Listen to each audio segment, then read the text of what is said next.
Aujourd'hui, nous plongeons dans l'univers des relations. Notre objectif est d'apprendre à discerner le véritable caractère dans nos relations, au-delà des distinctions de genre. Le stoïcisme nous offre des outils précieux pour identifier les signaux d'alerte, des indicateurs importants qui nous aident à comprendre ce qui rend une relation soit enrichissante, soit potentiellement problématique. Au cours de cette vidéo, nous allons explorer ces signaux et comprendre comment ils peuvent influencer la dynamique de nos relations.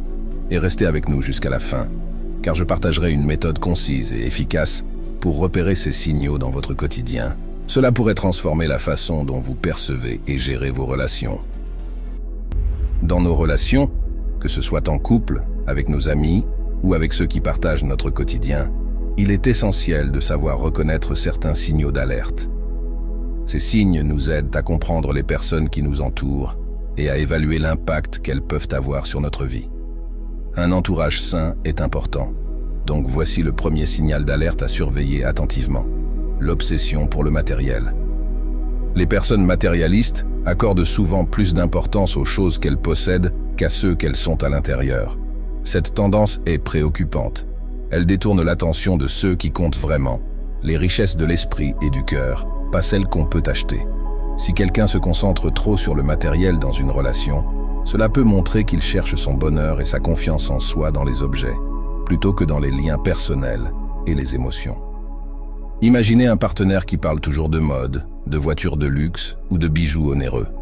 Apprécier les choses de qualité n'est pas mauvais en soi, mais si c'est leur principale préoccupation, cela soulève un problème.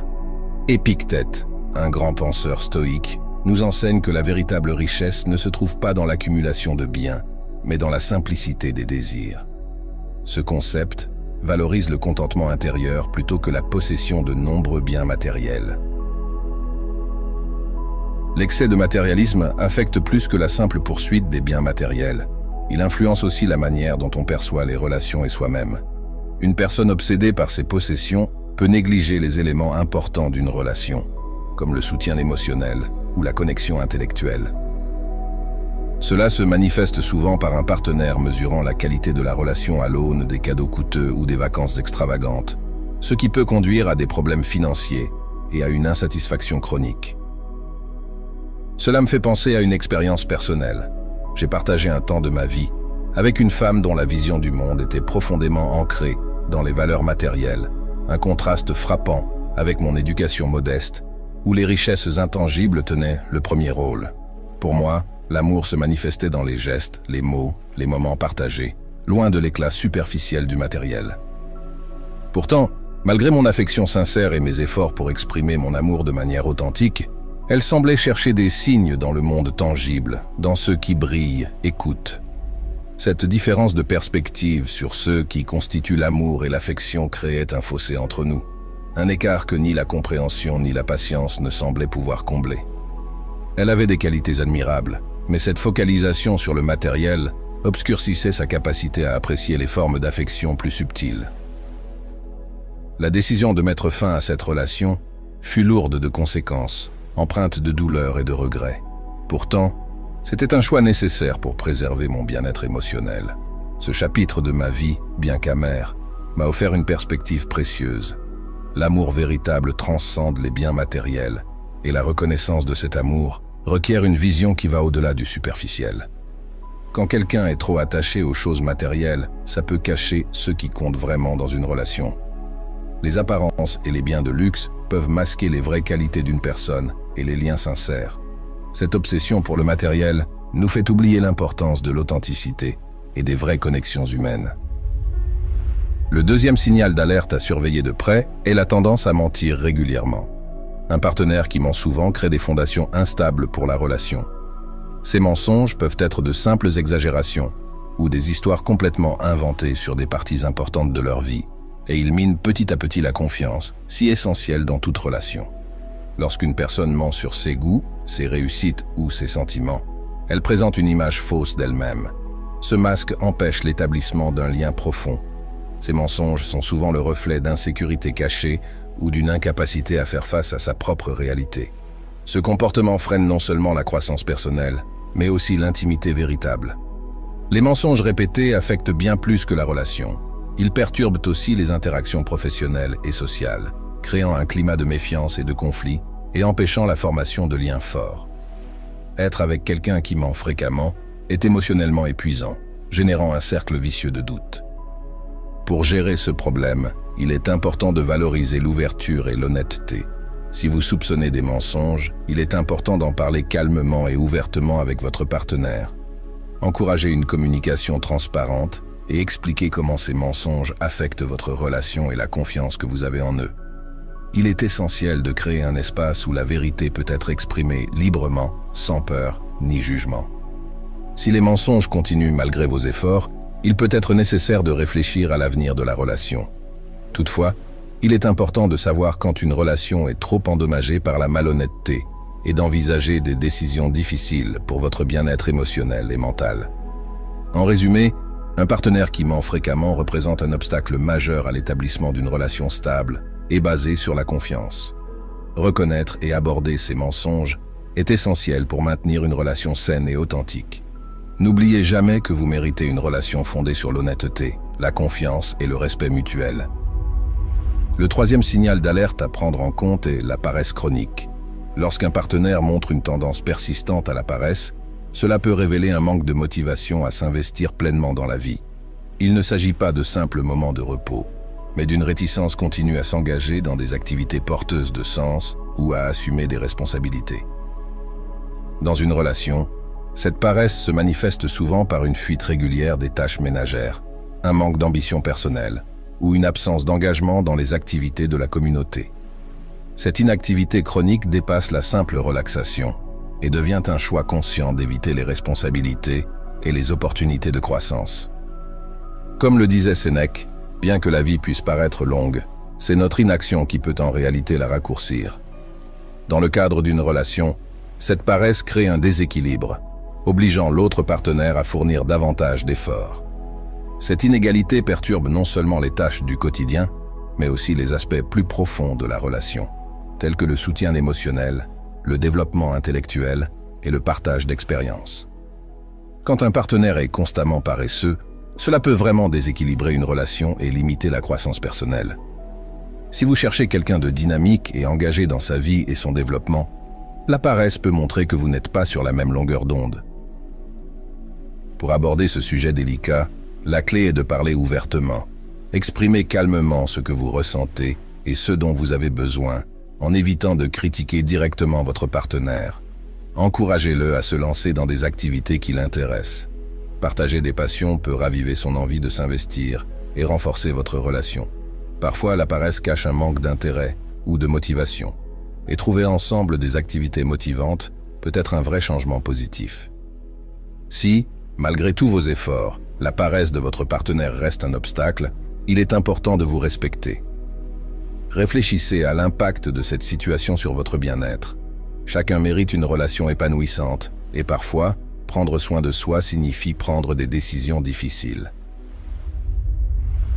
Passons maintenant au point numéro 4, un aspect essentiel dans toute relation, le respect des limites personnelles. Imaginez-vous dans une situation où vos espaces et vos besoins personnels sont constamment ignorés par une personne que vous aimez.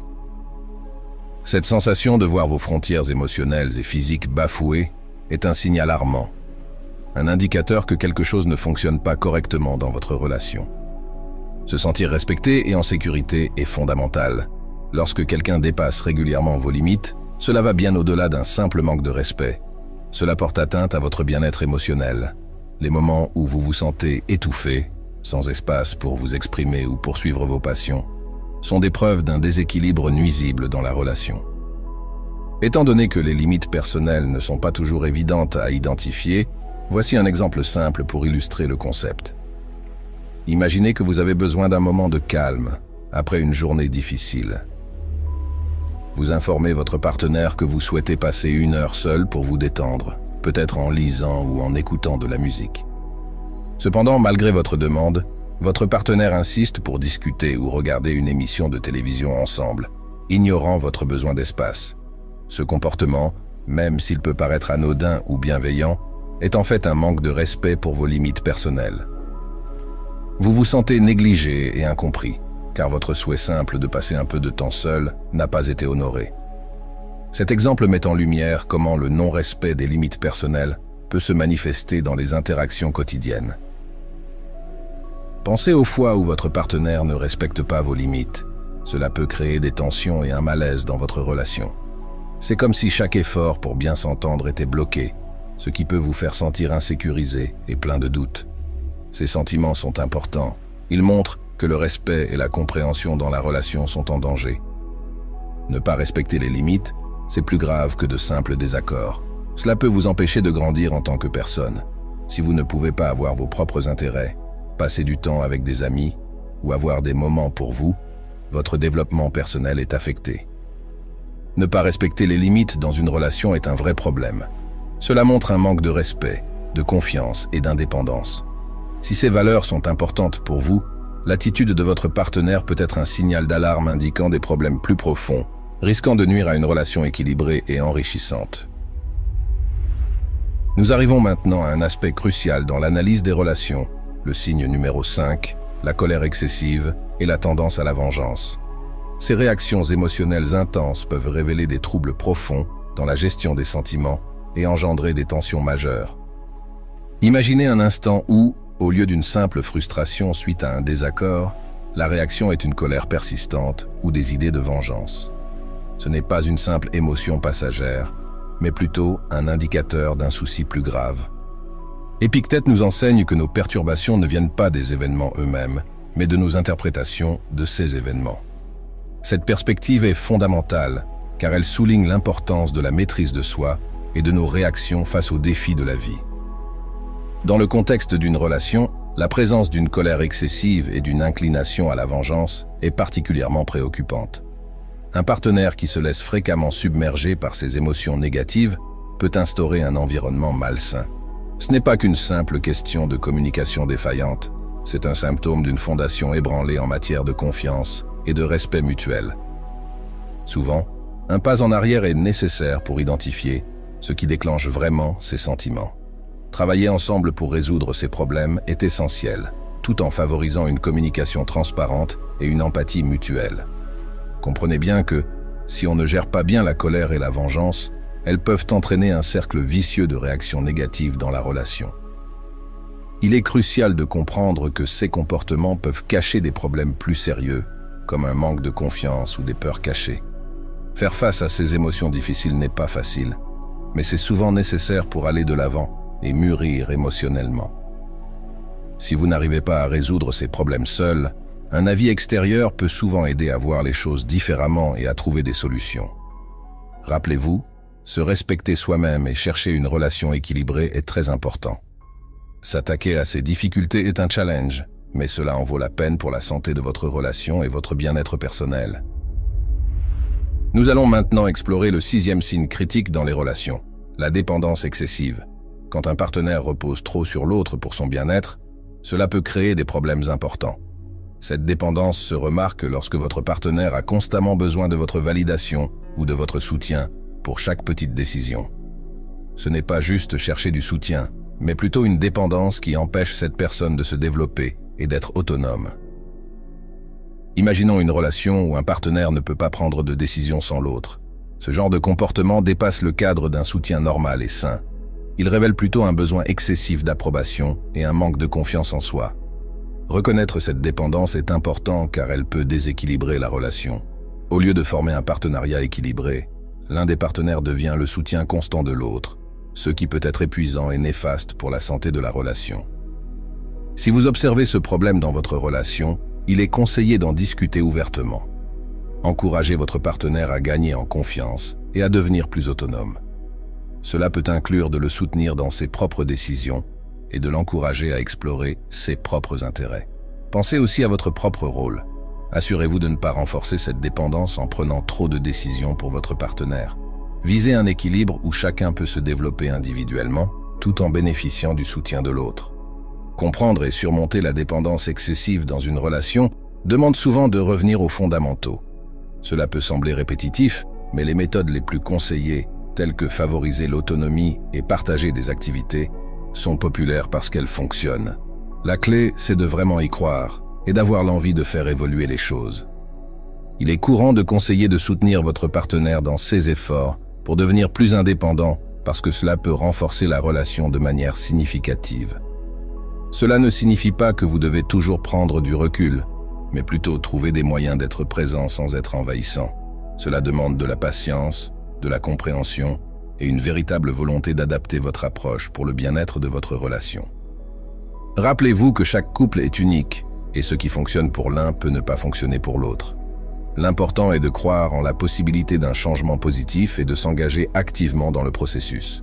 C'est en croyant en la force de votre relation et en travaillant ensemble vers un objectif commun que vous pourrez surmonter ces défis. Abordons maintenant le 7e point crucial dans une relation, l'incapacité à faire face à l'adversité. Avec le sujet de la résilience dans les relations, nous touchons un point essentiel. Lorsqu'une personne se trouve désemparée face aux aléas de la vie, même les plus mineurs, cela peut révéler une vulnérabilité profonde, impactant non seulement l'individu, mais aussi la dynamique du couple. Il est parfois difficile de voir un être cher, incapable de répondre avec force aux petits défis du quotidien. Cette incapacité à faire face, plus qu'une simple réaction émotionnelle, peut signaler une absence de résilience. Marc Aurèle disait « Le meilleur moyen de se défendre contre la vie est d'être plus flexible que tout ». Cette réflexion nous invite à considérer les difficultés comme des opportunités de se renforcer, tant individuellement qu'en tant que couple. Dans une relation, un déséquilibre se crée lorsque l'un des partenaires s'appuie constamment sur l'autre, sans affronter personnellement ses problèmes. Ce n'est pas seulement le soutien mutuel qui est en jeu, mais la capacité de chacun à grandir face aux défis. Si vous rencontrez cette situation, il est important de l'aborder avec bienveillance. Encourager son partenaire à découvrir sa propre force et à relever les défis de la vie peut renforcer le lien entre vous. C'est dans l'union des forces que le couple trouve sa stabilité. Cette incapacité à affronter l'adversité peut freiner l'évolution d'une relation. Les obstacles de la vie, loin d'être de simples embûches, sont des occasions de renforcer les liens et de grandir ensemble. Lorsque ces opportunités sont manquées, la relation peut en souffrir. Face à un partenaire qui peine à trouver sa force intérieure, il est essentiel de se rappeler l'importance de l'équilibre et du soutien mutuel. Si les efforts pour rétablir cet équilibre semblent vains, il est parfois nécessaire de reconsidérer la relation, toujours dans un esprit de respect et d'authenticité. Se rappeler que dans une relation, la force et la résilience ne sont pas seulement individuelles, mais aussi le fruit d'un effort commun. Après avoir exploré les 7 signaux d'alerte, surtout dans nos relations, il devient évident que cette sagesse ancienne va au-delà de la simple identification des problèmes. Elle nous oriente vers la construction de relations plus solides. Comme promis, je vais maintenant partager une stratégie pour détecter rapidement ces signaux d'alerte dans vos interactions quotidiennes. La clé ici est la pleine conscience et l'observation attentive. Prenez du recul dans vos interactions. Observez les comportements. Y a-t-il des tendances qui correspondent aux signaux d'alerte que nous avons discutés? Est-ce que la manière dont il ou elle réagit à l'adversité, respecte vos limites ou gère les possessions matérielles, indique constamment ces signes préoccupants? Rappelez-vous, l'objectif n'est pas de porter un jugement hâtif, mais plutôt de reconnaître des motifs récurrents qui pourraient révéler des problèmes sous-jacents plus graves. Observez, réfléchissez, et ensuite, prenez des décisions éclairées. Cette approche n'est pas seulement utile pour éviter les relations problématiques, mais aussi pour approfondir votre compréhension des dynamiques relationnelles. En étant attentif et réfléchi, vous pouvez non seulement protéger votre bien-être, mais aussi contribuer à créer des relations bien plus saines.